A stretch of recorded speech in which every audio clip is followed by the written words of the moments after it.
എല്ലാവർക്കും നിയ ആൻഡ് അഡ്വഞ്ചേഴ്സിലേക്ക് സ്വാഗതം. അപ്പോൾ ഈ വീഡിയോ എന്തിനുള്ള വീഡിയോ എന്ന് വെച്ച് കഴിഞ്ഞാൽ ഫാമിലി വിസനെ കുറിച്ചിട്ട് ഉള്ള ഒരു വീഡിയോ ആണ്. അതായത് സൗദി അറേബ്യയിൽ, അതായത് KSAയിൽ, നമ്മുടെ സ്വന്തം KSAയിൽ നേഴ്സുമാർക്ക് വിസിറ്റിംഗ് വിസയ്ക്ക് പകരം ഫാമിലി വിസയിൽ ഫാമിലിനെ കൊണ്ടുവരാൻ പറ്റും എന്നുള്ളൊരു ഇൻഫർമേഷൻ ഷെയർ ചെയ്യാൻ വേണ്ടിയിട്ടാണ്. ചിലപ്പോൾ ഇത് ഒരുപാട് പേർക്ക് ഓൾറെഡി അറിയുന്ന കാര്യമായിരിക്കും. എന്നിരുന്നാൽ പോലും എനിക്കറിയുന്ന ഒരു കാര്യം ഞാൻ ഇത് കേട്ടിട്ടില്ലാത്ത ആൾക്കാർക്ക് വേണ്ടിയിട്ട് ഷെയർ ചെയ്യാൻ വേണ്ടിയിട്ട് ആഗ്രഹിക്കുന്നു. അതിന് വേണ്ടിയിട്ട് മാത്രം പറയുന്ന ഒരു വീഡിയോ കേട്ടോ. അപ്പോൾ നമുക്ക് വീഡിയോയിലേക്ക് കിടക്കാം.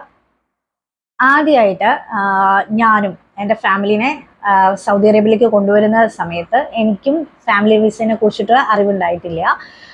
ഞാനും വിസിറ്റിംഗ് വിസയിലാണ് ഫസ്റ്റ് ടൈം ഫാമിലിനെ കൊണ്ടുവന്നത്.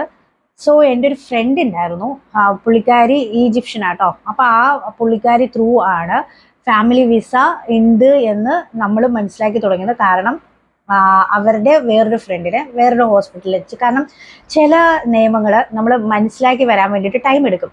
ഓക്കെ, കാരണം ഞങ്ങളുടെ ഹോസ്പിറ്റൽ എന്ന് പറഞ്ഞാൽ ജിദ്ദയിൽ നിന്ന് 2.5 hour ഡിസ്റ്റൻസ് ഉണ്ട്. അല്ലീത്ത് എന്ന് പറയുന്ന സിറ്റിയിലാണ് ഞങ്ങളുടെ ജനറൽ ഹോസ്പിറ്റൽ സ്റ്റേ ചെയ്യുന്നത്.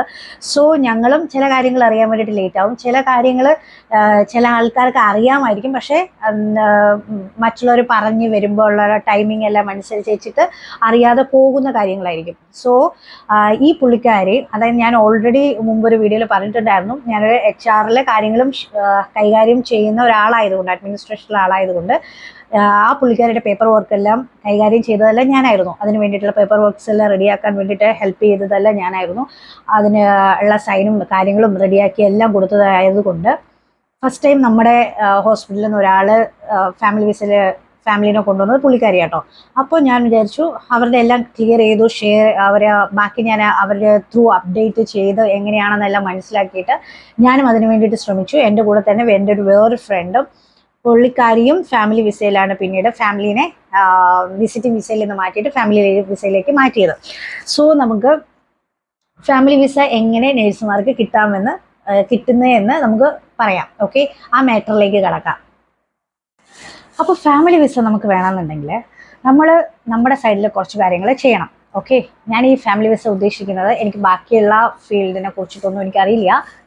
അതായത് ഞാൻ ഉദ്ദേശിച്ച പ്രൈവറ്റ് ഹോസ്പിറ്റലിലും സെയിം രീതിയാണോ എന്ന് എനിക്കറിയില്ല. ഇത് അണ്ടർ MOH വരുമ്പോഴത്തേക്കും എങ്ങനെയാണെന്നുള്ള കേട്ടോ ഞാൻ പറയുന്നത്. അതിന് വേണ്ടിയിട്ട് ഫസ്റ്റ് ഒരു അറബിക് പേപ്പർ ഉണ്ട്. ഞാനത് പറ്റുമെങ്കിൽ ഇവിടെ ഷെയർ ചെയ്ത് കാണിക്കാം. കാരണം ഞാൻ ഇങ്ങനത്തെ ഒരു വീഡിയോ ഫസ്റ്റ് ടൈം ആട്ടോ ചെയ്യുന്നത്. സോ എനിക്കതിൻ്റെ അറ്റാച്ച്മെൻറ്റ് ചെയ്യേണ്ട രീതികളൊന്നും അറിയത്തില്ല. But I will try my level best. അപ്പോൾ അങ്ങനെയാണെങ്കിൽ ഞാനിവിടെ കാണിക്കാം. ഓക്കെ, അപ്പോൾ ഇങ്ങനത്തെ ഒരു പേപ്പർ ഉണ്ട്. ഓക്കെ, ഈ അറബിക് പേപ്പർ നമുക്ക് നമ്മുടെ ഹോസ്പിറ്റലിൽ നിന്ന് കിട്ടും. അപ്പോൾ ഈ പേപ്പർ ഹോസ്പിറ്റലിൽ നിന്നും കിട്ടിയിട്ടില്ലെങ്കിൽ, ഇൻ കേസ് നിങ്ങൾക്ക് എന്തെങ്കിലും അത്യാവശ്യം ഉണ്ടെങ്കിൽ എന്നോട് ചോദിച്ചാൽ മതി. ഞാൻ എൻ്റെ സോഷ്യൽ മീഡിയ ആപ്പ് വഴിയിട്ട് നിങ്ങൾക്ക് ഷെയർ ചെയ്യുന്നതായിരിക്കും ഈ പേപ്പർ. ഓക്കെ, അപ്പോൾ ഈ പേപ്പറിൽ നമ്മൾ പൂരിപ്പിക്കാനുള്ള കാര്യങ്ങൾ എന്താണെന്ന് വെച്ച് കഴിഞ്ഞാൽ, ഇതെല്ലാം ഫുൾ അറബിക്കിലാട്ടോ ഈ പേപ്പർ വരുന്നത്. ഇതിൽ നമ്മൾ ഫസ്റ്റിലത്തെ ഈ ഒരു പാരഗ്രാഫിൽ ഫുൾ പൂരിപ്പിക്കേണ്ട കാര്യങ്ങളെന്ന് വെച്ച് കഴിഞ്ഞാൽ, നെയിം ഓഫ് ദ ആപ്ലിക്കൻ്റ്, അത് അറബിക്കിലാണ് കൊടുത്തേക്കുന്നത്. ഞാൻ പിന്നെ ഇംഗ്ലീഷിലേക്ക്, അതായത് ഞാൻ ഓൾറെഡി പറഞ്ഞല്ലോ, HR എൻ്റെ കാര്യങ്ങൾ ഹാൻഡിൽ ചെയ്യുന്നത് കൊണ്ട്, ഇങ്ങനത്തെ ആവശ്യങ്ങൾക്ക് ആൾക്കാർ വരുന്നത് കൊണ്ട് സ്റ്റാഫ് നമ്മളെ അപ്രോച്ച് ചെയ്യുമ്പോഴത്തേക്കും നമ്മൾ ഇതിൻ്റെ അറബിക് ട്രാൻസ്ലേഷൻ കുറച്ച് അറിഞ്ഞിരിക്കണമല്ലോ, അതിന് വേണ്ടിയിട്ടാട്ടോ. അപ്പം നെയിം ഓഫ് ആപ്ലിക്കേഷൻ്റെ പേര്, ആരാണോ അപ്ലൈ ചെയ്യുന്നത് ആ സ്റ്റാഫിൻ്റെ പേര്, സ്റ്റാഫ് ഏത് നാഷണാലിറ്റി എന്ന് വെച്ച് കഴിഞ്ഞാൽ ആ നാഷണാലിറ്റി, പിന്നെ പാസ്പോർട്ട് നമ്പർ, പാസ്പോർട്ട് നമ്മുടെ ഡേറ്റ് ഓഫ് ഇഷ്യൂ. അതായത് ഫസ്റ്റ് നമ്മൾ അറിഞ്ഞിരിക്കേണ്ടതെന്ന് വെച്ച് കഴിഞ്ഞാൽ നമ്മുടെ പാസ്പോർട്ടിൻ്റെ വാലിഡിറ്റി അറിഞ്ഞിരിക്കണം. പാസ്പോർട്ടിൻ്റെ വാലിഡിറ്റി 6 മന്തിനെക്കാളും കൂടുതൽ ഉണ്ടായിരിക്കണം. ഓക്കെ, അപ്പോൾ നിങ്ങൾ ഫാമിലി വിസയിലേക്ക് മൂവ് ചെയ്യുന്ന സമയത്ത് മേക്ക് ഷുവർ അബൌട്ട് ദാറ്റ് നിങ്ങളുടെ പാസ്പോർട്ട് വാലിഡിറ്റി ഉള്ളതാണെന്ന് മേക്ക് ഷുവർ ചെയ്യണം. അത് കഴിയുമ്പോൾ പാസ്പോർട്ടിനെ കുറിച്ചുള്ളതാണ് ബാക്കിയുള്ള ഡീറ്റെയിൽസും ഈ സെക്കൻഡ് ലൈനിൽ വരുന്നത്. അതായത് passport number, date of issue place, അതിൻ്റെ ഡേറ്റ് എല്ലാം എഴുതണം. പിന്നെ നമ്മുടെ വിസ നമ്പർ നമ്മുടെ വിസ നമ്പർ ആട്ടോ. ആ വിസ നമ്പർ നിങ്ങളുടെ പാസ്പോർട്ട് എടുത്തു കഴിഞ്ഞ് കഴിഞ്ഞാൽ അതിൽ മലൂമത്ത് ചെയ്യുക എന്ന് പറയും. അതായത് ഫസ്റ്റ് ടൈം ഒരു സ്റ്റാഫ് ഫസ്റ്റ് ആയിട്ട് നമ്മൾ സൗദി അറേബ്യയിൽ നേഴ്സായിട്ട് വരുന്ന സമയത്ത് നമുക്ക് എയർപോർട്ടിൽ വെച്ചിട്ട് ഒരു അറബിക്കിൽ ഒരു നമ്പർ എഴുതി തരും ഒരു പാസ്പോർട്ടിൻ്റെ ഉള്ളിൽ. അതാണ് മലൂമത്ത് നമ്പർ എന്ന് പറയുന്നത്. അതാണ് നമ്മുടെ വിസ നമ്പർ. ആ വിസ നമ്പർ നമ്മൾ ഇവിടെ എഴുതുക, അതിൻ്റെ ഡേറ്റ്, ആ ഡേറ്റ് എല്ലാ കാര്യങ്ങളും നമ്മൾ സ്റ്റാമ്പ് ചെയ്തില്ലേ, ആ ഇതിൻ്റെ ഇതിൽ കാണും, അതിൻ്റെ ഡേറ്റ് എല്ലാം അതിൽ ഉണ്ടായിരിക്കും. പിന്നെ ഇക്കാമ നമ്പർ, നമ്മുടെ ഇക്കാമ നമ്പർ, അതിൻ്റെ ഡേറ്റ്, പിന്നെ ജിദ്ദ, അത് ബാക്കിയെല്ലാം നമ്മൾ ഫില്ല് ചെയ്യുക. അത് കഴിഞ്ഞ് നമ്മൾ ഏത് ഹോസ്പിറ്റലാണ്, ആ ഹോസ്പിറ്റലിൻ്റെ പ്ലേസ് ഏതാണ്, അത് നമ്മൾ ലാസ്റ്റിലത്തെ മുന്നത്തെ ലൈനിൽ അതാണ് ഫില്ല് ചെയ്യേണ്ടത്. അപ്പം ഞാനിവിടെ അല്ലീത്തെന്നും പിന്നെ എൻ്റെ ഹോസ്പിറ്റൽ ജനറൽ ഹോസ്പിറ്റലാണെന്നും മെൻഷൻ ചെയ്തിട്ടുണ്ട്. പിന്നെ നമ്മൾ എന്തിൻ്റെ അണ്ടറിലാണ് ജോലി ചെയ്യുന്നത്. ഇപ്പോൾ ഹോസ്പിറ്റൽ വരുന്നത് ഹെൽത്ത് മിനിസ്ട്രിയുടെ അണ്ടറിലാണ് ഹോസ്പിറ്റൽ വരുന്നത്. അപ്പം മിനിസ്ട്രിയുടെ MOH ആണെന്ന് മെൻഷൻ ചെയ്യുക. അത് കഴിയുമ്പോഴത്തേക്കും പിന്നെ ഒരു പാരഗ്രാഫ് കാണുന്നുണ്ട്. നിങ്ങൾ കാണുന്നുണ്ടോ? ഇവിടെ ഒരു പാരഗ്രാഫ് കാണുന്നുണ്ട്. ഈ പാരഗ്രാഫിൽ നിങ്ങൾ ഫില്ല് ചെയ്യേണ്ടതെന്ന് വെച്ച് കഴിഞ്ഞാൽ നമ്മുടെ യൂണിവേഴ്സിറ്റിയുടെ ഡിഗ്രി സർട്ടിഫിക്കറ്റിൻ്റെ, നമ്മുടെ ഡിഗ്രി സർട്ടിഫിക്കറ്റ് ഇല്ലേ, ആ ഡിഗ്രി സർട്ടിഫിക്കറ്റ് ഡീറ്റെയിൽസ് ആണ് ഇവിടെ മെൻഷൻ ചെയ്യാനുള്ളത്. ഇതിൽ ബാച്ചിലർ നമ്മൾ എന്താണെന്ന് വെച്ച് കഴിഞ്ഞാൽ നേഴ്സ്, എത്ര വർഷത്തെ എക്സ്പീരിയൻസ്, പിന്നെ നമ്മൾ പാസ് ഔട്ട് കഴിഞ്ഞത് ഏത് യൂണിവേഴ്സിറ്റിയാണ്, ഇതെല്ലാം നമ്മൾ ഇവിടുത്തെ പാരഗ്രാഫിൽ മെൻഷൻ ചെയ്യണം. അത് കഴിഞ്ഞ് വെച്ചിട്ടുള്ള ഈ ഈ ബോക്സിൽ നമ്മൾ ആരെയൊക്കെയാണോ കൊണ്ടുവരാൻ ഉദ്ദേശിക്കുന്നത് അവരുടെ ഡീറ്റെയിൽസ് ആണ് നമ്മൾ ഈ സെക്കൻഡ് കോളം വരുന്നതിൽ നമ്മൾ ഫില്ല് ചെയ്യേണ്ടത്. അപ്പോൾ അവരുടെ പേര്, നാഷണാലിറ്റി, ഏജ്, റിലീജിയൻ, പിന്നെ നമ്മുടെ എന്താ പറയുക, ബാക്കി എല്ലാ കാര്യങ്ങളും നമ്മൾ ഇതിൻ്റെ അകത്ത് ഫില്ല് ചെയ്ത് വെക്കുക. പാസ്പോർട്ട് നമ്പർ എല്ലാം വേണം കേട്ടോ. ഈ കോളത്തിൽ അതെല്ലാം ഫില്ല് ചെയ്യണം. ഈ കോളത്തിൽ നമ്മുടെ ഡിഗ്രിയുടെ കാര്യമാണ് മെൻഷൻ ചെയ്യേണ്ടത്. ഈ കോളത്തിൽ നമ്മൾ ആരെയൊക്കെയാണോ കൊണ്ടുവരാൻ ഉദ്ദേശിക്കുന്നത് അവരുടെ ഡീറ്റെയിൽസ് ഇവിടെ എൻ്റർ ചെയ്യുക.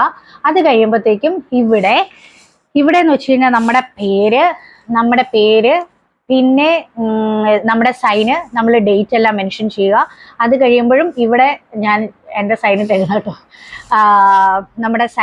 നമ്മുടെ പേര്, സൈന്, ഫാമിലിനാണ് കൊണ്ടുവരാൻ ഉദ്ദേശിക്കുന്നത്, ഡേറ്റ്, പിന്നെ ഏതാണ് പ്ലേസ് എന്ന് വെച്ച് കഴിഞ്ഞാൽ ആ പ്ലേസ് ഞാൻ മെൻഷൻ ചെയ്തിട്ടുണ്ട്.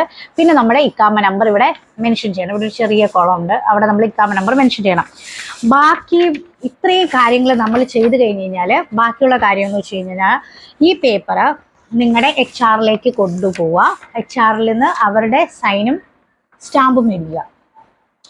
ഇപ്പോൾ HR ആൾക്കാർ ഇപ്പോൾ ഇൻ കേസ് ഇല്ലെങ്കിൽ പോലും നമുക്ക് നമ്മുടെ ഹോസ്പിറ്റൽ അതോറിറ്റിയുടെ ആരെങ്കിലും, അതായത് ഹോസ്പിറ്റൽ ഡയറക്ടർ ഒഴിച്ച് വെച്ചിട്ട് ഹോസ്പിറ്റൽ ഡയറക്ടർ അല്ലെങ്കിൽ അസിസ്റ്റന്റ് ഡയറക്ടർ അവരുടെ ആയിരുന്നാലും കുഴപ്പമൊന്നുമില്ല.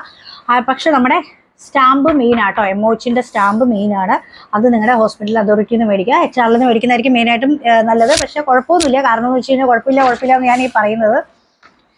ഫസ്റ്റ് ഞാൻ പറഞ്ഞില്ല, എൻ്റെ ഒരു ഫ്രണ്ടാണ് ചെയ്തത്. അത് കഴിഞ്ഞ് വെച്ചിട്ട് ഞാനും എൻ്റെ ഒരു ഫ്രണ്ട് ചെയ്യാൻ വേണ്ടി സമയത്ത് ഇതെല്ലാം ഫില്ല് ചെയ്ത് വെച്ചിട്ട് HR സ്റ്റാമ്പും സീലും ആയിരുന്നു മേടിച്ചത്. അത് കഴിഞ്ഞ് വെച്ചിട്ട് വരുന്നവർക്ക് ചിലപ്പം HR മടിക്കും തരാൻ വേണ്ടി വെച്ചിട്ട്. ആ ടൈമിൽ ഞങ്ങൾ അസിസ്റ്റന്റ് ഹോസ്പിറ്റൽ ഡയറക്ടറിൻ്റെയൊക്കെ സ്റ്റാമ്പും സൈനും മേടിച്ചു കൊടുത്തിട്ടുണ്ട്. ആ പേപ്പർ വർക്ക് ചെയ്തിട്ടുണ്ട്, അവരും ഫാമിലിനെ കൊണ്ടുവന്നിട്ടുണ്ട്. സോ അതൊരു പ്രോബ്ലം അല്ല. നമ്മൾ മെയിൻ സ്റ്റാമ്പാണ് ഇമ്പോർട്ടൻ്റ് ആയിട്ട് വരുന്നത്. ഓക്കെ, അപ്പോൾ ഈ പേപ്പർ നമ്മൾ എല്ലാം ചെയ്ത് കഴിയുമ്പോഴത്തേക്കും നമ്മുടെ അടുത്ത ഇതെന്ന് വെച്ച് കഴിഞ്ഞാൽ നമ്മൾ ഈ ഹോസ്പിറ്റലിലാണ് വർക്ക് ചെയ്യുന്നതിൻ്റെ രീതിയിൽ ഒരു പേപ്പർ റെഡിയാക്കണം. ഓക്കെ, അതായത് സാധാ പ്ലെയിൻ പേപ്പർ എന്ന് വെച്ചാൽ നമ്മുടെ ഒഫീഷ്യൽ പേപ്പറിൽ നമ്മുടെ ഹോസ്പിറ്റൽ ഡയറക്ടറോ അസിസ്റ്റന്റ് ഡയറക്ടറോ, അതായത് നമ്മുടെ നേഴ്സിംഗ് ഡയറക്ടറോ അസിസ്റ്റന്റ് നേഴ്സിംഗ് ഡയറക്ടർ ആർക്ക് വേണമെങ്കിലും ആ പേപ്പർ ഉണ്ടാക്കി വെക്കുക. ഇൻ കേസ് അവർ ഉണ്ടാക്കാൻ വേണ്ടിയിട്ട് ഡിലേ ആണെങ്കിലും നിങ്ങൾക്ക് ഉണ്ടാക്കി വെച്ചിട്ട് കൊണ്ടു കൊടുക്കാവുന്നതാണ്. അപ്പോൾ അറബി അറിയുന്ന ആരെങ്കിലും ആയിട്ട്, അതായത് നിങ്ങളുടെ കൂടെ വർക്ക് ചെയ്യുന്ന കൊളീഗ്സ് ഉണ്ടായിരിക്കില്ല, അവരെ കൊണ്ടുവച്ചിട്ട് അങ്ങനെ ഒരു പേപ്പർ, നിങ്ങൾ ആ ഹോസ്പിറ്റലിലാണ് വർക്ക് ചെയ്യുന്ന ഒരു പേപ്പർ, ഒഫീഷ്യൽ പേപ്പർ ഉണ്ടാക്കുക. എന്നിട്ട് അവരുടെ സൈനും സ്റ്റാമ്പും മേടിക്കുക. ഈ 2 പേപ്പറും കൂടി വെച്ചിട്ട് നിങ്ങൾ നിങ്ങളുടെ കയ്യിൽ വെക്കുക. ഓക്കെ, അത് കഴിയുമ്പം അപ്പോൾ ആ 2 പേപ്പേഴ്സും നിങ്ങൾ റെഡിയാക്കി വെക്കുക. അത് കഴിയുമ്പോഴത്തേക്കും നിങ്ങളുടെ ഡിഗ്രി സർട്ടിഫിക്കറ്റ്, അതായത് പ്രൊഫഷണൽ ഡിഗ്രി സർട്ടിഫിക്കറ്റ് വരുന്നില്ല, ആ professional degree certificate Arabic translation ചെയ്ത് വെച്ചിട്ട് അറ്റസ്റ്റ് ചെയ്തിട്ട് മാറ്റി വെക്കുക. അതിൻ്റെ കൂടെ തന്നെ നിങ്ങൾ ആരെയൊക്കെയാണോ കൊണ്ടുവരാൻ വേണ്ടിയിട്ട് ഉദ്ദേശിക്കുന്നത്, ഹസ്ബൻഡ് ഉണ്ട്, മക്കൾസ് ഉണ്ട്, അങ്ങനെയൊക്കെ ആണെങ്കിൽ അവരുടെ, അതായത് മക്കളിപ്പോൾ 12 ഇയേഴ്സിന് താഴെയാണെങ്കിൽ അവർക്ക് പോളിയോ ഒരു സർട്ടിഫിക്കറ്റ് വേണം. അതും നമ്മൾ നാട്ടിൽ നിന്ന് നല്ലൊരു ഏജൻസിനെ കണ്ടുവച്ചിട്ട് അവരുടെ നിന്ന് നമ്മൾ പോളിയോയുടെ സർട്ടിഫിക്കറ്റ് ഉണ്ടാക്കുക. ആ പോളിയോ സർട്ടിഫിക്കറ്റ് നിങ്ങൾ അറബിക്കിലേക്ക് ട്രാൻസ്ലേറ്റ് ചെയ്തിരിക്കണം. അതുപോലെ തന്നെ നമ്മുടെ മക്കൾസിൻ്റെ ബർത്ത് സർട്ടിഫിക്കറ്റ് അറബിക് ട്രാൻസ്ലേഷൻ ചെയ്തത് വേണം. പിന്നെ അതുപോലെ തന്നെ നിങ്ങളുടെ മാരേജ് സർട്ടിഫിക്കറ്റ് അതും അറബിക്കിലേക്ക് ട്രാൻസ്ലേറ്റ് ചെയ്തിട്ട് അത് അറ്റസ്റ്റ് ചെയ്തതായിരിക്കണം. അപ്പോൾ നിങ്ങൾ അത് കഴിഞ്ഞിട്ട് നെക്സ്റ്റ് പ്രോസസ്സ് എന്ന് പറയുന്നത് നമ്മൾ അപ്പോയിൻമെന്റ് എടുക്കുക എന്നതാണ്. അപ്പോയിൻമെന്റ് എടുക്കുന്നത് നമ്മുടെ അക്ഷർ ത്രൂ തന്നെ, നമ്മുടെ ഓൺ അക്ഷർ ത്രൂ തന്നെ നിങ്ങൾക്ക് അപ്പോയിൻമെന്റ് എടുക്കാം. അതിന് വേണ്ടിയിട്ട് ഏജൻസിക്കാരെയൊന്നും കണ്ട് അപ്പോയിൻമെന്റ് എടുക്കേണ്ട ആവശ്യമൊന്നുമില്ല. നിങ്ങൾക്ക് ചെയ്യാവുന്ന കാര്യമേ ഉള്ളൂ.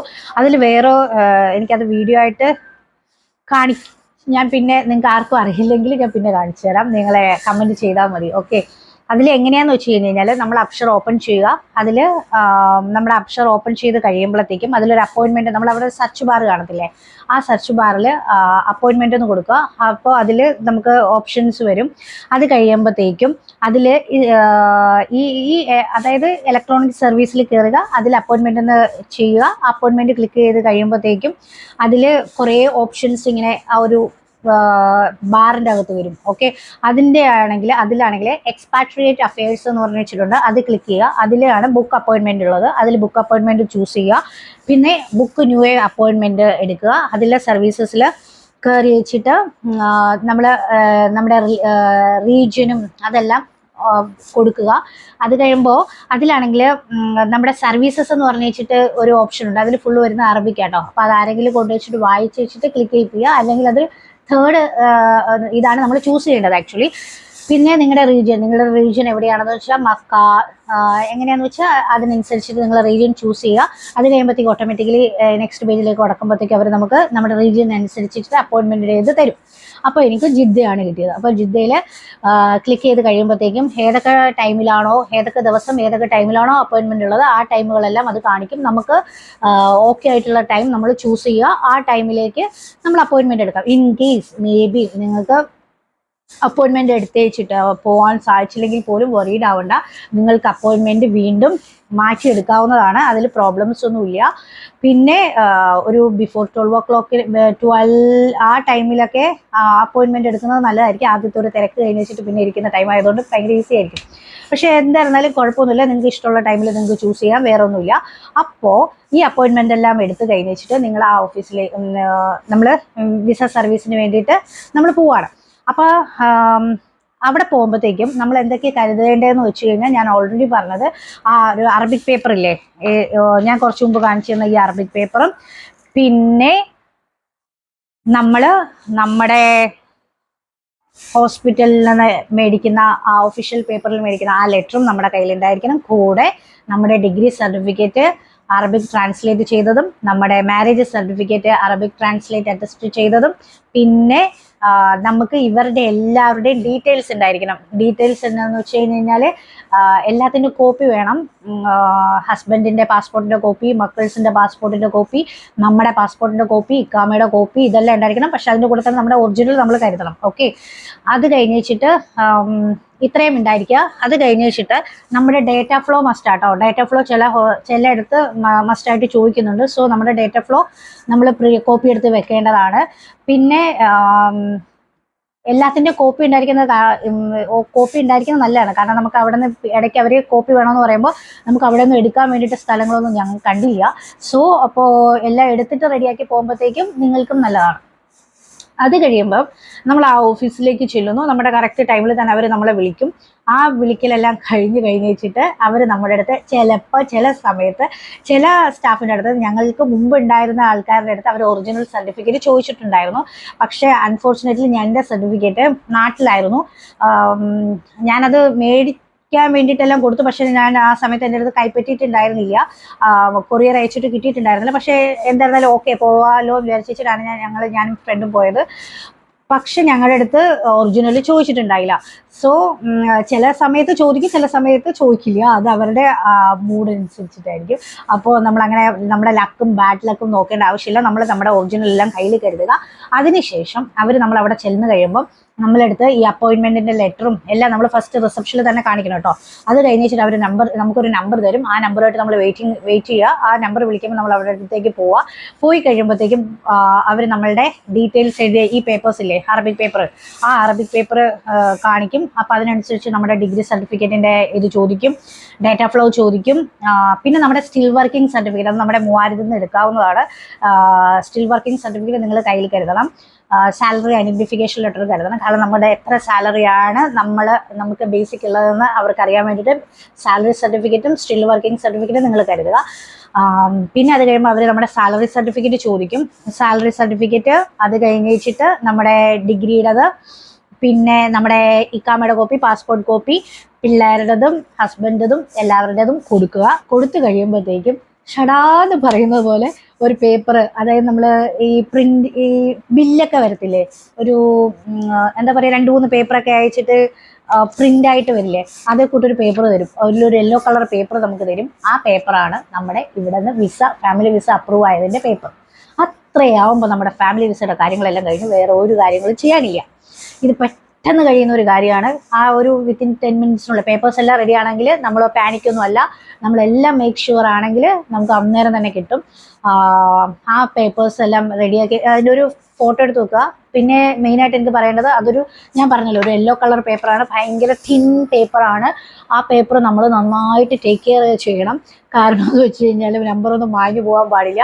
അപ്പോൾ നമ്മുടെ ഒരു കവറില്ലേ, കവർ എടുത്തോണ്ട് പോകുന്നത് നല്ലതായിരിക്കും. കവറിൻ്റെ അകത്ത് ഇട്ട് നല്ല ടേക്ക് കെയർ ചെയ്ത് വെക്കുക. ഓക്കെ, ഫോൾഡ് ചെയ്യുന്നതിനൊന്നും കുഴപ്പമില്ല കേട്ടോ. കാരണം ആ പേപ്പർ ഒരു വലിയ പേപ്പറാണ്, നിങ്ങൾക്ക് മനസ്സിലാവും, ഒരു ബില്ലൊക്കെ വരുന്ന പോലത്തെ ഒരു വലിയ ആ ഒരു പേപ്പറില്ല, ആ പേപ്പറാട്ടോ.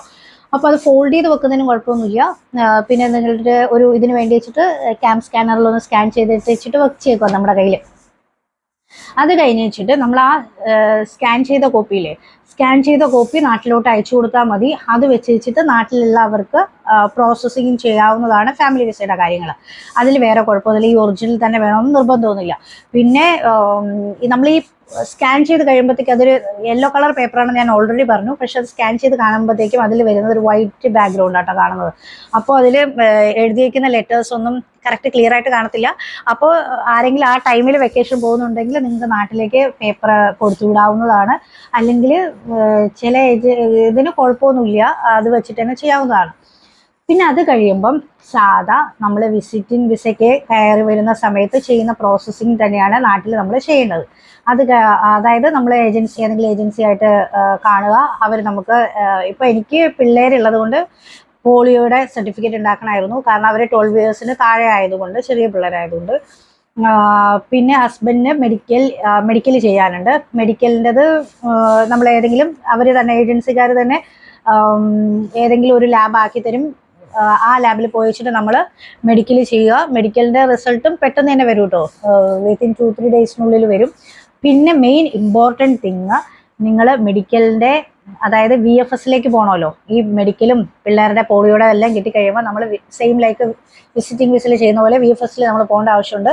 അപ്പോൾ മെഡിക്കലിൻ്റെ സമയത്ത് നമ്മുടെ കയ്യിൽ ഇപ്പോൾ ഹസ്ബൻഡ് ആണെങ്കിൽ ഹസ്ബൻഡിൻ്റെ മെഡിക്കൽ ചെയ്തതിൻ്റെ റിപ്പോർട്ട് മേടിച്ച് വെച്ചിട്ടേ പോകാവൂ. ഓക്കെ, മെഡിക്കൽ ചെയ്ത റിപ്പോർട്ടും ആ ബില്ല് ചെയ്തതിൻ്റെ ബില്ലില്ലേ, ആ ബില്ല് നമ്മൾ കൊണ്ടുപോകണം. കാരണം അവിടെ നമ്മളടുത്ത് ചോദിക്കും. പിന്നെ അത് കഴിയുമ്പം നമ്മൾ VFSലേക്ക് പോകുന്നു. VFSലേക്ക് അപ്പോയിൻമെൻ്റ് എല്ലാം എടുത്ത് നമ്മൾ പോവുക. പിന്നെ നമ്മുടെ കയ്യിൽ ഇത്രയും പേപ്പേഴ്സ് എല്ലാം കരുതുക. നമ്മുടെ വിസയുടെ പേപ്പറും അതും, പിന്നെ നമ്മുടെ അവിടെ നിന്ന് തന്ന മെഡിക്കലിൻ്റെ പേപ്പറും മെഡിക്കലിൻ്റെ ബില്ലും ഹസ്ബൻഡ് പിന്നെ പിള്ളേരുടെ പോളിയോയുടേതും എല്ലാം കരുതുക. അത് നമ്മൾ അവർക്ക് കൊടുക്കുന്നു. നമ്മളവിടെ നിന്ന് സെയിം ലൈക്ക് ബാക്കിയെല്ലാം വിസിറ്റിംഗ് വിസയുടെ സെയിം പ്രോസസ്സാണ്. അത് കഴിയുമ്പോഴത്തേക്കും നമ്മുടെ ഒരു വർക്കിംഗ് ഡേയ്സ്, എനിക്ക് തോന്നുന്നു ഒരു വിത്തിൻ 2 or 14 ഡേയ്സിനുള്ളിൽ നമ്മുടെ വിസ എല്ലാം റെഡി ആയിട്ട് നമ്മുടെ പാസ്പോർട്ടിൽ ഫാമിലി വിസയുടെ ഇതായിട്ട് നമുക്ക് കിട്ടും. റെസിഡൻറ്റ് വിസ എന്ന് പറഞ്ഞിട്ട് കിട്ടും. അത് കഴിഞ്ഞ് വെച്ചിട്ട് അത്രയും കഴിയുമ്പോഴത്തേക്കും സാധാ നമ്മൾ ബാക്കിയെല്ലാം സെയിം ആസ് യൂഷ്വൽ. അത് കഴിഞ്ഞ് വെച്ചിട്ട് ടിക്കറ്റ് എടുക്കുക, കയറി പോവുക. ഇവിടെ വന്ന് കഴിയുമ്പോൾ വിത്തിൻ 3 മന്തിനുള്ളിൽ നമ്മൾ ഈ ഫാമിലി വിസ കിട്ടിയിട്ടാണല്ലോ വരുന്നത്. അപ്പം വിത്തിൻ 3 മന്തിനുള്ളിൽ ഇവർക്ക് ഇക്കാമ കിട്ടും. അപ്പോൾ നമ്മൾ ഇക്കാമയ്ക്ക് വേണ്ടിയിട്ട് അപ്ലൈ ചെയ്യുക. ഇക്കാമ കിട്ടാൻ വേണ്ടി വെച്ചിട്ട് നമ്മൾ ഡയറക്റ്റ് പോയാലും മതി കേട്ടോ. അല്ലെങ്കിൽ ആരെങ്കിലും ഏജൻസി ത്രൂ, ഇപ്പോൾ നിങ്ങൾക്ക് പോകാൻ ട്രാവൽ ചെയ്യാൻ ബുദ്ധിമുട്ടാണ്, അല്ലെങ്കിൽ ഡ്യൂട്ടിയുടെ കാര്യങ്ങൾ ഇഷ്യൂസ് ഉണ്ടെങ്കിൽ സഹിതം നിങ്ങൾക്ക് ഏതെങ്കിലും ഏജൻറ്റുമാരെ ഏൽപ്പിച്ചാലും മതി. ഇതിൽ മെയിനായിട്ടെന്ന് വെച്ച് കഴിഞ്ഞാൽ ഇക്കാമ പേയ്മെൻറ്റ് വരുന്നത് ഹസ്ബൻഡ് മാത്രമേ പേയ്മെൻറ്റ് വരുത്തുള്ളൂ. പിന്നെ നിങ്ങളത് ടേക്ക് കെയർ ചെയ്യണം. ഏതെങ്കിലും ഇക്കാമയുടെ ഇത് പോകുന്ന സമയത്ത് ചിലപ്പോൾ അവർ നിങ്ങൾക്ക് റോങ് ഇൻഫർമേഷൻ തരാനിടയുണ്ട്. ചിലപ്പോൾ അവിടെ ഉള്ള ആൾക്കാർ തന്നെ, അതായത് ഞങ്ങൾക്കൊരു ഇതുണ്ടായി, അതായത് രമിക്കായിരുന്നു 500 റിയാൽ പേയ്മെന്റ് ചെയ്ത് വെച്ചിട്ട് ഇക്കാമ എടുക്കുന്നത്. ഓക്കെ, മക്കളുടെ ഇക്കാമ ഫ്രീ ആണ്. നേഴ്സുമാരെ സംബന്ധിച്ച് വെച്ചിട്ട് ഹസ്ബൻഡിന് മാത്രം 500 റിയാൽ പേ ചെയ്താൽ മതി ഇക്കാമയ്ക്ക്, സെയിം ലൈക്ക് അസ്സ. പിന്നെ ബാക്കി മക്കളുടെ എല്ലാം ഇക്കാമ ഫ്രീ ആയിട്ടാണ് കിട്ടുന്നത്, അതിന് പേയ്മെന്റ് ഇല്ല. കാരണം ഞങ്ങളുടെ ഇത് ചെയ്ത് കഴിയുമ്പോൾ, കാരണം അപ്ഷർ ത്രൂ ആണല്ലോ ഇക്കാമയുടെയും റിക്വസ്റ്റ് ചെയ്യണം, നമ്മുടെ ഓൺ അപ്ഷർ ത്രൂ. അപ്പോൾ എൻ്റെ ഹസ്ബൻഡിൻ്റെയും മൂത്ത ആളുടെയും ഇക്കാമ എല്ലാം റെഡിയായി, രണ്ടാമത്തെ ആളുടെ ഇക്കാമ റെഡി ആകുന്നുണ്ടായിരുന്നില്ല. കുറേ ആപ്ലിക്കേഷൻ പിന്നെയും ഇട്ടു, പക്ഷേ ഇക്കാമ റെഡി ആയിട്ട് വരുന്നുണ്ടായിരുന്നില്ല. പിന്നെ ഞങ്ങൾ ഡയറക്റ്റ് ആയിട്ട് ഓഫീസിൽ പോയി വെച്ചിട്ടാട്ടോ ചെയ്തത്. അപ്പോൾ ആദ്യം പോയ സ്ഥലത്താണെങ്കിൽ അവരെ ഞങ്ങളെടുത്ത് മോൾക്ക് വീണ്ടും 500 റിയാൽ പേ ചെയ്യണമെന്ന് പറഞ്ഞു. പിന്നെ ഞാൻ കുറേ നേരം പറഞ്ഞു, ഞാൻ MOH സ്റ്റാഫാണ്, എനിക്കങ്ങനെ കുട്ടിയുടെ പേരിൽ പേയ്മെന്റ് ഇല്ല എന്ന് പറഞ്ഞു. പക്ഷെ അവർ സമ്മതിക്കില്ല, 500 റിയാൽ പേ ചെയ്യണമെന്ന് പറഞ്ഞു. പേ നമ്മുടെ കയ്യിൽ ഇല്ലാഞ്ഞിട്ടല്ല, പക്ഷെ നമ്മൾ ഓൾറെഡി നമ്മുടെ കയ്യിൽ പ്രൂഫ് നമുക്ക് ഉണ്ട്, തെളിവ്. നമ്മുടെ ഒരാളുടെ ഇക്കാമ ഓൾറെഡി റിസീവ് ചെയ്ത ആൾക്കാരാണ്. പിന്നെ എന്തിനാണ് നമ്മൾ രണ്ടാമത്തെ ആൾക്ക് പേയ്മെന്റ് വരുന്നത്? അതിൻ്റെ ആവശ്യം വരുന്നില്ലല്ലോ. സോ അവരെത്ര നിർബന്ധിച്ചില്ല അങ്ങനെയൊന്നും ചെയ്യില്ല. കാരണം വേറെ നിങ്ങളുടെ അടുത്ത് തന്നെ വേറൊരു ഓഫീസ് ഉണ്ടെങ്കിൽ, കുറച്ചും കൂടി സിറ്റിയിലേക്കുള്ള ഈ ഇക്കാമയുടെ കാര്യങ്ങളെല്ലാം ചെയ്യുന്ന സ്ഥലം ഉണ്ടെങ്കിൽ കാണും. അപ്പോൾ അവിടെ പോവുക. അവിടെ പോകുമ്പോഴത്തേക്കും ഞങ്ങൾ വേറെ ഒരു പ്ലേസിലായിട്ട് പോയാൽ, അതിനെക്കുറിച്ചിട്ട് നിങ്ങൾക്ക് എന്തെങ്കിലും അറിയാൻ ആഗ്രഹമുണ്ടെങ്കിൽ കമൻറ്റ് ചെയ്യുക, അതിനെക്കുറിച്ച് ഞാൻ വേറെ വിശദമായിട്ട് പറഞ്ഞു തരാം. അപ്പോൾ അവിടെ പോയപ്പോഴത്തേക്കും അവർ നല്ല വെൽ എഡ്യൂക്കേറ്റഡ് ആൾക്കാരായിരുന്നു. വേറെ ഒന്നും ചെയ്യാനുണ്ടായില്ല. നമ്മൾ ഡയറക്റ്റോട് പോയി. അപ്പോൾ നമുക്ക് ഇൻഷുറൻസ് വേണമെന്ന് പറഞ്ഞു. അപ്പോൾ ഞാൻ അവരുടെ അടുത്ത് പറഞ്ഞു നോ, കാരണം ഞാൻ ഓൾറെഡി ഹസ്ബൻഡിനും മൂത്ത ആൾക്കും ഇക്കാമ എടുത്തപ്പം ഇൻഷുറൻസ് ചെയ്തിട്ടില്ല. അപ്പോൾ അങ്ങനെ ഇൻഷുറൻസ് ചെയ്താലേ ഇക്കാമ കിട്ടും, അങ്ങനെയൊന്നുമില്ല. പിന്നെ നമ്മുടെ സേഫ്റ്റിക്ക് വേണ്ടിയിട്ട് അത് കഴിഞ്ഞിട്ട് പിന്നീട് നമുക്ക് എടുത്തു വെക്കാം. എന്തെങ്കിലും മെഡിക്കൽ കേസ് ഉണ്ടാവുകയാണെങ്കിലുള്ള നമ്മുടെ സേഫ്റ്റിക്ക് വേണ്ടിയിട്ട് പിന്നെ എടുത്താൽ മതി. നിങ്ങളിപ്പം ഓടിച്ചാടിയിട്ട് എടുക്കേണ്ട ആവശ്യം വരുന്നില്ല. പിന്നെ അത് കഴിയുമ്പോഴത്തേക്കും അപ്പോൾ ഞാൻ ഇൻഷുറൻസ് വേണ്ടി വന്നില്ല. പിന്നെ അവർ MOH സ്റ്റാഫാണോ എന്നൊക്കെ ചോദിച്ചു. അത് കഴിഞ്ഞിട്ട് അതിൻ്റെ ഇതെല്ലാം കഴിഞ്ഞപ്പോൾ ടക്ക് ചെയ്ത് ഒറ്റ സെക്കൻഡിൽ തന്നെ നമ്മുടെ ഇക്കാമ റെഡിയാക്കിയിട്ട് രണ്ടാമത്തെ ആളുടെ ഇക്കാമ നമ്മുടെ കയ്യിൽ കിട്ടി. അപ്പോൾ അങ്ങനെ നമുക്ക് 3 പേരുടെയും ഇക്കാമ ഞങ്ങൾക്ക് കിട്ടിയായിരുന്നു. അതിൽ ഒരേ ഒരാൾക്ക് മാത്രമേ പേയ്മെന്റ് വന്നിട്ടുണ്ടായിരുന്നുള്ളൂ, ഹസ്ബൻഡിന് മാത്രമേ പേയ്മെന്റ് വന്നിട്ടുണ്ടായിരുന്നു. മക്കളുടെ 2 പേരുടെ ഇക്കാമ ഫ്രീ ആയിരുന്നു. ഇതിൽ ഞാൻ ഇക്കാമ റിന്യൂ ചെയ്യുന്ന സമയത്ത് ഓട്ടോമാറ്റിക്കലി ഇവരുടെ ഇക്കാമയും റിന്യൂവലിലേക്ക് വരുന്നതാണ്. ഇനിയിപ്പോൾ ഇതിൽ വേറൊരു കാര്യം പറയാൻ, അതായത് ഇതിൽ നമ്മൾ വീഡിയോയിൽ പറഞ്ഞിട്ടുണ്ടായി, അതായത് ആ ഷോർട്സിൽ പറഞ്ഞിട്ടുണ്ടായി ഫാമിലി വിസ എങ്ങനെ കിട്ടിയെന്നും അതിൻ്റെ ബെനിഫിറ്റ്സിനെ കുറിച്ച്. അപ്പോൾ ഇനി നമ്മൾക്ക് ബെനിഫിറ്റ്സിലേക്ക് കിടക്കാം. ഓക്കെ, ഈ ബെനിഫിറ്റ്സ് എന്താണെന്ന് വെച്ച് കഴിഞ്ഞാൽ, ഫസ്റ്റ് ബെനിഫിറ്റ് എനിക്ക് തോന്നിയിട്ടുള്ളതെന്ന് വെച്ച് കഴിഞ്ഞാൽ, വിസിറ്റിംഗ് വിസ എടുത്തു കഴിയുമ്പോൾ നമ്മളെല്ലാവർക്കും അറിയാം, ഓരോ 3 മാസം കൂടുമ്പം നമ്മൾ എന്ത് ചെയ്യണം, വിസ റിന്യൂ ചെയ്തുകൊണ്ടിരിക്കണം. അപ്പോൾ ഒരാൾക്ക് റിന്യൂ ചെയ്യുന്ന സമയത്ത് അൽറാജി ത്രൂ നിങ്ങളുടെ ഏതാണോ ബാങ്ക് ത്രൂ നമ്മൾക്ക് 100 റിയാൽ ബോർഡർ നമ്പർ അടിച്ച് വെച്ചിട്ട് 100 റിയാൽ പേയ്മെന്റ് ചെയ്യേണ്ടി വരും. പിന്നെ അവർക്ക് അതിൻ്റെ കൂടെ ഇൻഷുറൻസ് എടുക്കണം. ചിലപ്പോൾ 40 ആയിരുന്നാലും 30 ആയിരുന്നാലും 50 റിയാൽ ഇൻഷുറൻസ് ആണെങ്കിൽ സഹിതം 150 വീതം ഇവർക്ക് ഇങ്ങനെ പോകും അല്ലേ. അപ്പോൾ ഇതിൻ്റെ ഒന്നും ആവശ്യമില്ല. അത് തന്നെ നമുക്ക് അതിനെക്കുറിച്ച് ടെൻഷൻ ആവേണ്ട, ഡേറ്റ് നോക്കിയിട്ട് ഇരിക്കേണ്ട ആവശ്യമില്ല. ബിഫോർ 7 ഡേയ്സിന് മുമ്പ് നമ്മൾ വിസ റിന്യൂ ചെയ്യണം, അതിനെക്കുറിച്ച് ചിന്തിക്കേണ്ട ആവശ്യമില്ല. 3ാമത്തെ പ്രാവശ്യം നമുക്ക് എക്സിറ്റ് റീ എൻട്രി കാണിക്കുന്ന ഏതെങ്കിലും കൺട്രി പോകുന്നതിനെ കുറിച്ച് ടെൻഷൻ വേണ്ട. കാരണം എന്ന് വെച്ച് കഴിഞ്ഞാൽ നമ്മൾ റെസിഡൻറ്റ് വിസയിലാണ് നിൽക്കുന്നത്. അപ്പം ആ ഒരു പൈസയുടെ കാര്യങ്ങളിലൊക്കെ നല്ല ലാഭം വരും. പിന്നെ അടുത്തത് എന്നാന്ന് വെച്ച് കഴിഞ്ഞാൽ, പിന്നെ നിങ്ങൾക്ക് ഇഷ്ടമില്ല, കൂടുതൽ നിൽക്കുന്നില്ല, അവർ ഫാമിലി നിൽക്കുന്നില്ലെങ്കിൽ അവർക്ക് എക്സിറ്റ് പോകാവുന്നതാണ്. ഫൈനൽ എക്സിറ്റ് അടിച്ച് വെച്ചിട്ട് പോകുന്നു, അതിലും വേറെ പ്രോബ്ലം ഒന്നും വരുന്നില്ല. പിന്നെ ഇതിൽ വേറൊരു ബെനിഫിറ്റ് എന്ന് വെച്ച് കഴിഞ്ഞാൽ, നമ്മൾ മിനിസ്ട്രി സ്റ്റാഫിനെ അപേക്ഷിച്ച് ഇത് നോക്കുമ്പോൾ നമ്മുടെ നേഴ്സിങ്ങിനെ സംബന്ധിച്ച് വെച്ചിട്ട്, ഇപ്പം നിങ്ങൾ ഫാമിലിയായിട്ട് വരുമ്പോൾ പുറത്താണ് താമസിക്കുന്നത് അല്ലേ, പുറത്തോട്ട് താമസം മാറ്റുമ്പോൾ നിങ്ങൾക്ക് ട്രാൻസ്പോർട്ടേഷൻ ഫീസ് സെപ്പറേറ്റ് കിട്ടും. അതായത് MOH സ്റ്റാഫുണ്ട്, HOP സ്റ്റാഫുണ്ട്. ഈ MOH സ്റ്റാഫ് HOP സ്റ്റാഫ് എന്നാണെന്ന് ഞാൻ വേറൊരു വീഡിയോയിൽ പറയാമെന്ന് പറഞ്ഞതായിരുന്നു. അത് ഞാൻ പിന്നെ അടുത്ത് തന്നെ ചെയ്യുന്നതായിരിക്കും. കാരണം ചില ബുദ്ധിമുട്ടുകൾ കാരണം, തിരക്ക് കാരണം ഒന്നും ചെയ്യാൻ പറ്റിയിട്ടില്ല. സോ അതായത് ഈ MOH ആയിരുന്നാലും HOP ആയിരുന്നാലും മിനിസ്ട്രിയുടെ അണ്ടറിൽ വരുന്ന കേട്ടോ. അതെന്താണെന്ന് ഞാൻ കറക്റ്റ് പറയാം. കാരണം നമ്മൾ നാട്ടിൽ നിന്ന് വരുന്ന സമയത്ത് MOH സ്റ്റാഫാണെന്ന് അറിഞ്ഞിട്ടാണ് വരുന്നത്. പക്ഷെ ഇവിടെ വരുമ്പോൾ ചിലർ MOH അണ്ടറിലേക്ക് പോകും, ചിലർ HOP അണ്ടറിലേക്ക് പോകും. അപ്പം ഇതിലും ബെനിഫിറ്റിൻ്റെ കാര്യങ്ങളുണ്ട് കേട്ടോ. അപ്പോൾ അതിൽ HOP-കാർക്ക് എങ്ങനെയാണെന്നും MOH-കാർക്കുള്ള ബെനിഫിറ്റ് എന്നാണെന്നും ഞാൻ ആ വീഡിയോയിൽ പറയാം. അപ്പോൾ ഈ വീഡിയോയിൽ ഞാൻ എല്ലാം കൂടിയിട്ട് മിക്സ് ചെയ്യുന്നില്ല. ഇതിലെന്ന് വെച്ച് കഴിയുമ്പോഴത്തേക്കും നമുക്ക് ട്രാൻസ്പോർട്ടേഷൻ അലവൻസ് കിട്ടും. അതിൻ്റെ കൂടെ തന്നെ റീസെൻ്റ്ലി ആണ് ട്രാൻസ്പോർട്ടേഷൻ അലവൻസ് കൂടാണ്ട് നമുക്ക് റെസിഡൻറ്റ് അലവൻസും നമുക്ക് കിട്ടും. അതായത് നമ്മുടെ പുറത്ത് താമസിക്കുന്ന വീട്ടിലാണല്ലോ താമസിക്കുന്നത്, അതിൻ്റെ അലവൻസും നമുക്ക് ഹോസ്പിറ്റലിൽ പ്രൊവൈഡ് ചെയ്യുന്നുണ്ട്. പിന്നെ ഇപ്പോൾ ഓൾറെഡി എല്ലാവർക്കും അറിയാം, നമ്മുടെ നേഴ്സുമാരെ സംബന്ധിച്ചിട്ട് ഇപ്പം മിനിസ്ട്രിയിൽ നിന്ന് അത് ഒരു കമ്പനിയിലേക്ക് മാറിയിട്ടുണ്ട്. അതായത് അവർ ഒരു പ്രൈവറ്റ് കമ്പനിയിലേക്ക് കൊടുത്തിട്ടുണ്ട്. അതായത് ഇതിൻ്റെ കാര്യങ്ങളെല്ലാം ചെയ്യാൻ വേണ്ടിയിട്ട് ക്ലസ്റ്റർ എന്ന രീതിയിലേക്ക്. അപ്പോൾ അതിൻ്റെ ചില മാറ്റങ്ങളൊക്കെ നടന്നു വരുന്നത് കൊണ്ട് ചില ഹോസ്പിറ്റലിൽ ചില അപ്ഡേഷൻസ് ലേറ്റ് ആയിട്ടാണ് വരുന്നത്. അല്ലാണ്ട് എല്ലാ ഹോസ്പിറ്റലിലും സെയിം തന്നെയാണ്. അപ്പോൾ നിങ്ങൾക്ക് ഇതിൻ്റെ ബെനിഫിറ്റായിട്ട് അപ്പം ട്രാൻസ്പോർട്ടേഷൻ അലവൻസും ഹൗസിംഗ് അലവൻസും കിട്ടുമ്പോൾ നമുക്ക് നമ്മുടെ ഫാമിലിനെ കൂടെ നിർത്താൻ പറ്റുന്നത് ഈസി അല്ലേ? അത് ഭയങ്കര ഈസിയാണ്. പിന്നെ അതുപോലെ തന്നെ ഇവിടുത്തെ സ്കൂളുകളിലാണെങ്കിൽ പോലും നിങ്ങൾക്ക് വിസിറ്റിംഗ് വിസയിൽ ഫാമിലിനെ കൊണ്ടുവന്ന് വെച്ചിട്ട് ഇങ്ങനെ റിന്യൂ ചെയ്ത് നിർത്തുവാണെങ്കിൽ പോലും സ്കൂളുകളിൽ മക്കൾസിന് ഇക്കാമ ഇല്ലാണ്ട് അവർ സ്കൂൾ അഡ്മിഷൻ എടുക്കത്തില്ല. അപ്പോൾ ഫാമിലി വിസയുടെ അടുത്ത ബെനിഫിറ്റ് എന്ന് പറയുന്നത് എഡ്യൂക്കേഷനെ കുറിച്ച് വെച്ചിട്ട് പേടിക്കേണ്ട ആവശ്യമില്ല. അവർക്ക് ഇക്കാമ ഓൾറെഡി ഉള്ളത് കൊണ്ട് അവർക്ക് എന്തായിരുന്നാലും അഡ്മിഷൻ കിട്ടുന്നതായിരിക്കും. അപ്പോൾ ആ ഒരു പ്രോബ്ലം സോൾവ് ആയി. നമ്മുടെ ഹൗസിംഗ് അലവൻസ് കിട്ടുന്നു, ട്രാൻസ്പോർട്ടേഷൻ അലവൻസ് കിട്ടുന്നു. അതെല്ലാം ഒരു നല്ലൊരു ബെനിഫിറ്റ് ആയിട്ട് എനിക്ക് തോന്നുന്നു. അത് ഇതിനേക്കാൾ ഏറ്റവും കൂടുതൽ എനിക്കൊരു ബെനിഫിറ്റ് തോന്നിയത്, കാരണം ഇതിനു മുമ്പ് ഞാൻ ഇവരെ നിർത്തിയത് വിസിറ്റിംഗ് വിസയിലായിരുന്നപ്പം 3 month കൂടുമ്പോൾ എനിക്ക് എപ്പോഴും ടെൻഷനാണ്, ഇത് വേഗം തീർക്കണമല്ലോ എന്നാലോചിച്ച്. ചില സമയത്തിൽ നെറ്റ്വർക്ക് എറർ വരുന്ന സമയത്ത് നമുക്കത് ചെയ്യാൻ പറ്റത്തില്ല. പിന്നെ മൂന്നാമത്തെ ഇത് വരുമ്പോഴത്തേക്കും പുറത്ത് കൊണ്ടുപോകണം, അങ്ങനെയൊക്കെ ഒരു ടെൻഷനൊക്കെ ഉണ്ടായിരുന്നു. പക്ഷെ ഇപ്പം അതൊന്നുമില്ല. കാരണം എന്ന് വെച്ച് കഴിഞ്ഞാൽ ഇതിൽ നമുക്ക് പോകുന്ന സമയത്ത് മാത്രം ചെയ്താൽ മതി. പിന്നെ നാട്ടിലേക്ക് പോകുന്ന സമയത്ത് ഇവർക്കും നമ്മുടെ അപ്ഷർ തന്നെ നമുക്ക് എക്സിറ്റ് റീ എൻട്രി വിസ എത്ര നാളത്തേക്കാണ് വേണ്ടത് അത്രയും നാളത്തേക്കുള്ളത് എടുത്തു വെക്കാം. അതിന് വേറെ ബുദ്ധിമുട്ടൊന്നും തന്നെ ഇല്ല. അപ്പോൾ ഇത് തന്നെയാണ് ഞാൻ ഈ ഫാമിലി വിസയുടെ ബെനിഫിറ്റിനെ കുറിച്ചും ഫാമിലി വിസ എങ്ങനെ കിട്ടുന്നതിനെ കുറിച്ചും പറയാൻ വേണ്ടിയിട്ട് ഉദ്ദേശിച്ചത്. എനിക്ക് എന്തെങ്കിലും സ്ക്രീൻഷോട്ട്, അതായത് ഞാൻ എടുത്തു വെച്ചിട്ടുള്ള ആ പേപ്പറിൻ്റെ ഡോക്യുമെൻറ്റ്സ് എല്ലാം എന്തെങ്കിലും വെക്കാൻ പറ്റുന്നുണ്ടെങ്കിൽ ഞാനത് ആഡ് ചെയ്യാം. ഇൻ കേസ് എനിക്ക് പറ്റിയിട്ടില്ലെങ്കിൽ അതെനിക്ക് അറിഞ്ഞിടാത്തതുകൊണ്ടാണ്. കാരണം ഞാൻ ഇങ്ങനത്തെ വീഡിയോസൊന്നും ചെയ്തിട്ടില്ല. ഇതെൻ്റെ ഫസ്റ്റ് ടൈമാണ് ഞാൻ ഇങ്ങനത്തെ ഒരു വീഡിയോ ചെയ്യുന്നത്. അപ്പോൾ അത് പറ്റുന്നുണ്ടെങ്കിൽ ഞാനത് ആഡ് ചെയ്യാം. ഓക്കെ, അപ്പോൾ എല്ലാവർക്കും ഫാമിലിയുടെ കൂടെ ഒരുമിച്ച് സൗദി അറേബ്യയിൽ നിൽക്കാൻ പറ്റട്ടെ എന്ന് ഞാൻ വിചാരിക്കുന്നു. ശരി, എന്നാൽ നമുക്ക് നെക്സ്റ്റ് വീഡിയോയിൽ കാണാം. എന്തെങ്കിലും ഡൗട്ട്സ് നിങ്ങൾക്കുണ്ടെങ്കിൽ എൻ്റെ കമൻറ്റ് ചെയ്യുക.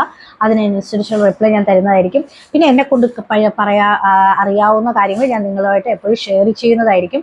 നിങ്ങൾക്ക് എന്തെങ്കിലും ഡൗട്ട് ഈ കാര്യങ്ങളിലുണ്ടെങ്കിൽ ഞാൻ വില്ലിംഗ് ആണ് നിങ്ങളെ ഹെൽപ്പ് ചെയ്യാൻ വേണ്ടി വെച്ചിട്ട്. അങ്ങനെ എന്തെങ്കിലും ഉണ്ടെങ്കിൽ നിങ്ങൾ എന്നെ കമൻറ്റ് ചെയ്യുക. അപ്പോൾ ഞാൻ നിങ്ങളെ കോൺടാക്റ്റ് ചെയ്യുന്നതായിരിക്കും. അതായത് വേറെ ഏതെങ്കിലും രീതിയിൽ കോൺടാക്റ്റ് ചെയ്യാൻ വേണ്ടി ശ്രമിക്കാം. So by.